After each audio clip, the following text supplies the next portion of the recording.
ఈ 5 ఏళ్లలో అన్నం మనం తిన్నాం, ఆ ముష్టి ప్రజలకు వేసాం, వజ్రాలు మనం దుబ్బేశాం, బొగ్గు వాళ్ళ ముఖాన్ని పూసాం, బియ్యం మనం తినేశాం, నౌకల్ని ప్రజలకు ఇచ్చాం, రాష్ట్రం మొత్తాన్ని మనం దోచేశాం. ప్రజల్ని పథకాల పేర్లతో బానిసల్ని చేసాం. మా బాబు పోయే, బాబాయి పోయే, ఈసారి మనం ఆగమైపోయే.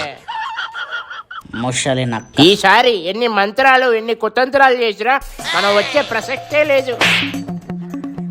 మీరెన్ని పిసుక్కున్నా మనం రావు. అయితే కొత్త జీవో ప్రవేశపెడదాం. ఏంటది జలగ మహారాజా? ప్రతి కారాగారాన్ని ఒక 5 స్టార్ హోటల్లా తీర్చిదిద్దుదాం. వారానికి 2 రోజులు సెలవు ప్రకటించి బయటికి పంపించాలి.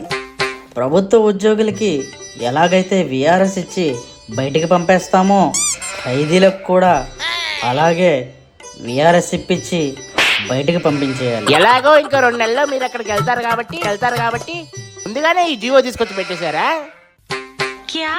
నేను ఒక్కడనే వెళ్తానా? వెళ్తే మీ అందరినీ తీసుకుపోను.